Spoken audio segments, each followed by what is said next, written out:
El doctor Rojas es catedrático de Psiquiatría y Psicología Médica, es director del Instituto Español de Investigaciones Psiquiátricas de Madrid y presidente de la Fundación Rojas Estapé para gente joven con trastornos de personalidad y una larga trayectoria como médico y escritor también.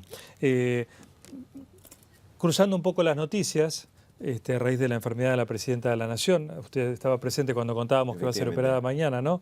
En donde ha hecho tanto hincapié usted en la felicidad, ¿no? En cómo ser feliz, en la salud y la felicidad. ¿Qué nos puede decir? ¿Qué interpretación haría usted con su conocimiento psiquiátrico de esta situación? ¿De la presidenta? Sí, sí. Bueno, yo he visto esta mañana en la prensa, he estado leyendo lo que tiene un hematoma sudural, es una cosa muy común. Hay dos posibilidades: una, la extracción del líquido a través de una cánula; otra, hacer una pequeña intervención quirúrgica. Y este síntoma añadido que comentaba usted es bastante frecuente, una sensación de hormigueo, se llama parestesia en el brazo, que puede ser debida pues, a una reacción refleja sobre esa extremidad superior, ¿no? Lo normal en estos casos es que se produzca una disminución también de las capacidades mentales, pues de la frescura de la cabeza, de la inteligencia para elaborar una cuestión sencilla del día a día, etcétera. Es decir, se produce lo que se llama reversible, una disminución de las capacidades psicológicas, una sensación de cansancio anterior al esfuerzo, etcétera, ¿no? En general, hoy, con la neurología que tenemos en el mundo, estos temas tienen un pronóstico muy bueno. Claro, bueno, no es lo mismo esto ahora que hace un siglo, ¿no? Claro, piense usted que en este momento estamos en la década del cerebro, o sea, claro, los psiquiatras nos hemos convertido en los médicos de cabecera. Esto que tiene la presidenta es neurológico, pero los psiquiatras, yo doy clase desde hace muchos años en la NYU de Nueva York, y el psiquiatra es el médico de cabecera, o sea, todo el mundo va al psiquiatra. Aquí en Argentina la gente va al psicoanalista. El psicoanálisis está muy de capa caída en medio mundo, salvo algunas zonas de Estados Unidos.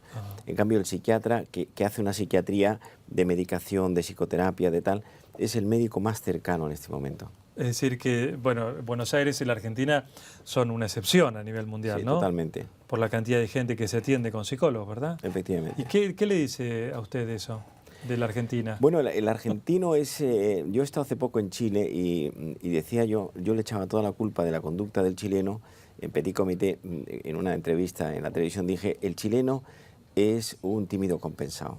Una definición que di yo del chileno y que, bueno, produjo bastante sorpresa. Y toda la culpa de la conducta del chileno yo se la he hecho a la cordillera de los Andes. Sí. Entonces, con lo cual, el chivo expiatorio va a la geografía, ¿no?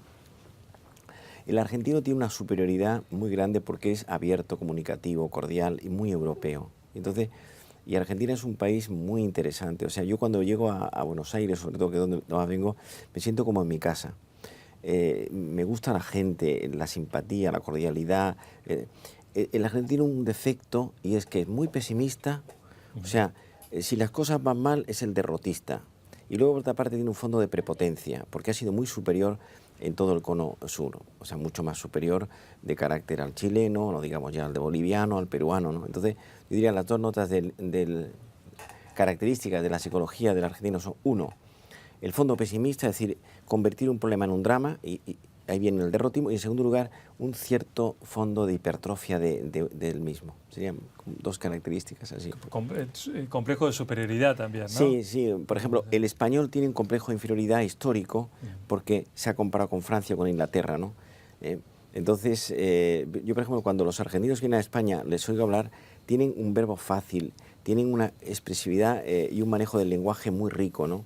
Y ese produce un gran atractivo para nosotros. Doctor, usted ha escrito un libro hace un tiempo ya sobre la felicidad, ¿no? Esta búsqueda eterna de las personas. ¿A qué conclusión llegó, si es que llegó alguna, seguramente que sí, sobre la felicidad? ¿Alcanzable, no alcanzable? Vamos a ver, la felicidad es un tema eterno, es un tema... piense usted, por ejemplo, en el siglo I ya se ocuparon de la felicidad dos personas. El primero fue Séneca, que fue maestro de oratoria de Nerón. Nerón era un manual de psiquiatría ambulante cuando no existían psiquiatras. Y toda la teoría de Séneca es que la felicidad depende de la virtud. Y el hombre que practica la virtud es cada vez más feliz. Un siglo después aparece Epicuro, que dice justamente lo contrario. La felicidad consiste en el placer. Y el hombre que tiene más placer es el que se siente mejor. Platón dice que la felicidad consiste en el amor. Y dice, amor es el deseo de engendrar en la belleza. Aristóteles dice que la felicidad consiste en el conocimiento. O sea, lo que se ha escrito de la felicidad, pero es especialmente... ¿Y usted qué dice? A través del siglo XIX, durante el romanticismo, cuando más se ha exaltado este tema. Entonces, ¿qué digo yo de la felicidad? Pues digo varias cosas. Primero, la felicidad consiste en estar contento con uno mismo al comprobar dos cosas. Uno, que uno tiene una personalidad equilibrada, y en segundo lugar, que uno tiene un proyecto de vida bien trabajado, bien trazado, bien armado. La personalidad equilibrada o madura es el puente levadizo que lleva al castillo de la felicidad. Nada más y nada menos. Y en segundo lugar, ese programa de vida que tiene que tener 4 grandes ingredientes en su seno, que se hospedan, que se cuelan en los entresijos, que son amor, trabajo, cultura y amistad. Por lo tanto, la felicidad es una tetralogía a través de la cual yo exploro esto. Por lo tanto, la felicidad consiste en una satisfacción interior al ver que el amor, el gran argumento de la vida, el trabajo, la vida profesional, la cultura y la amistad están funcionando relativamente bien. ¿Qué es lo que ocurre? Pues mire usted que en esta sociedad la felicidad quedó reducida a 3 cosas. En un número de septiembre del Times, de la revista Times de Londres, dedicaba medio cuadernillo a la felicidad. Y la felicidad ha quedado reducida para muchos a 3 cosas. Bienestar, nivel de vida y seguridad. Es decir, hedonismo, consumo, etcétera. ¿Y qué nos puede decir sobre la felicidad en relación al tiempo? Porque a veces uno se imagina que fue feliz en el pasado o que va a ser feliz en el futuro. Y en el presente, ¿por qué cuesta? Me gusta la pregunta. Yo suelo decir lo siguiente, los 3 éxtasis del tiempo, pasado, presente y futuro, juegan de la siguiente manera. La felicidad, en relación con el pasado, es el sufrimiento superado. Lo digo en el libro No te rindas, y me gustaría que lo enseñara usted a nuestros, que se enfocara en la cámara. Digo que la felicidad consiste, en relación con el tiempo, la felicidad consiste en tener buena salud y mala memoria. O la felicidad consiste también, diría, en la capacidad para superar las adversidades del pasado. Por lo tanto, esa es la dimensión del pasado, está absorbida y digerida en cuanto a heridas. En segundo lugar, la felicidad presente es muy importante y significa saborear el momento. Paramos el reloj. Y entonces, por ejemplo, en relación con el enamoramiento, diría yo que la felicidad o enamoramiento significa el deseo de hacer eterno lo pasajero. Y en relación con el futuro, la tercera dimensión, la felicidad consiste en ilusión. Es decir, la herramienta más importante del tiempo en relación con la felicidad es el futuro, porque es el porvenir. La felicidad consiste en ilusión, que significa lo siguiente. Sí. Yo doy una definición en este libro de la vejez. Vieja es una persona que sustituye sus ilusiones por sus recuerdos. O dicho de otra manera, que mira más hacia el pasado que hacia el futuro. ¿Puede pasar, doctor, que una persona sea feliz sin darse cuenta? ¿Cuesta identificar cuándo se es feliz? Por ejemplo, un ejemplo muy común, digamos, un hincha de fútbol que está feliz porque su equipo salió campeón. ¿Eso es felicidad o es disfrute? ¿O hay alguna diferencia? Claro. Ahí se arremolinan en torno a la palabra felicidad, placer, alegría y goce, disfrute, muchas cosas. Pero quiero hacer una enmienda a la totalidad. Sí. Yo tengo pasión por un personaje del siglo XVI inglés que es Tomás Moro. Tomás Moro muere en 1535 en la cárcel de Londres. Un verdugo le cortó la cabeza con un hacha porque la guillotina se inventa 2 siglos después. El último libro de Tomás Moro, el más importante es La Utopía, pero el último libro de él se llama Cartas desde la prisión. Y Tomás Moro está solo, arruinado, en la cárcel y sabe cómo va a morir. Y en ese libro él habla de la felicidad. Estoy feliz porque muero por mis ideales, porque yo no voy contra el rey Enrique VIII, sino contra el sistema que se ha elaborado para anular su matrimonio con Ana Bolena, con las 5 mujeres que fue teniendo. Entonces, a lo que voy, la felicidad consiste en estar contento con uno mismo al hacer algo que merezca la pena con la propia vida, algo grande, cada uno según sus posibilidades.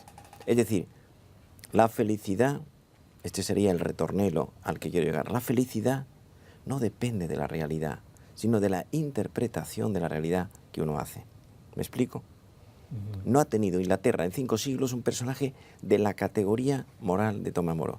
Nelson Mandela, en la revista Valores, que la hemos traído aquí, aparece Nelson Mandela, 28 años en la cárcel de Robben. Sí. Los que últimos tuve el gusto escritos de de él, Nelson Mandela estuvo con 3 personajes, 2 personas más en la cárcel, Tambo y Sisulu, y él. Y en un país de negros mandaban los blancos, pero mandaban de forma terriblemente negativa, estaban marginados. Y él luchó contra eso. Bueno, pues en unos escritos suyos, cuando llevaba ya 24, 25 años en la cárcel, él habla de la felicidad colectiva del pueblo sudafricano. La felicidad no depende de la realidad. Es decir, insistiría en esto, que cada uno piense qué puedo hacer yo por mi vida, hacer una pequeña obra de arte. No es lo mismo vivir en Corrientes que en Misiones, en Sudáfrica, que vivir en Madrid, pero es una exploración personal. A ver cómo yo saco el máximo rendimiento de estos 4 grandes ingredientes a los que me he referido. El amor, piense usted, en este momento hay una epidemia de desamor en el mundo monumental. Venía hablando con la gente de valores de esta revista en el coche hasta aquí. Desamor. La primera epidemia mundial en este momento en los países libres son las rupturas conyugales. El trabajo. Italia y España tienen un 20 y tanto % de paro laboral. 2 países básicos en Europa. Amor, trabajo, cultura. En este momento la cultura ha caído porque la gente no lee. No puede leer porque hay que estar en Internet, en Facebook, en Twenty, en el móvil, en el celular. Y muy poca gente. Y finalmente la amistad. Los amigos. Ahí sí está la muy amistad, bien. Bueno, la amistad, hay una enfermedad nueva, puedo llamarle de alguna manera, que se llama la entronización del individualismo. En una familia donde hay 4 personas, las 4 están viendo un programa distinto en la televisión, en distintos espacios. La amistad, dice Don Quijote en Las hojas de Camacho, una frase que me viene ahora a la cabeza, dice: amigo que no da y cuchillo que no corta, aunque se pierda no importa. La amistad es uno de los platos fuertes de la vida. Y entonces, ¿qué significa la amistad? Pues significa algo grande y algo hermoso, es la familia espiritual. ¿Usted tiene hermanos? Sí. A usted le han venido impuestos los hermanos por la genética. Los amigos no. Los amigos usted los elige. Entonces, una nota a pie de página. En relación con la amistad. La amistad se hace de confidencias y se deshace con indiscreciones.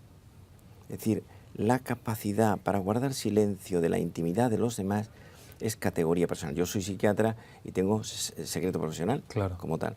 Pero en la vida de la amistad, ¿qué categoría, qué bueno indica una persona que sabe cosas íntimas, negativas de otro, no las saca adelante? Enrique, un placer escucharlo. Seguiríamos, pero bueno, tenemos que dar paso a otras informaciones. Muchísimas gracias. Encantado. Que tenga buena estadía aquí con nosotros en Argentina. Muchísimas gracias. Enseguida estamos con Pablo Wende, no se vayan.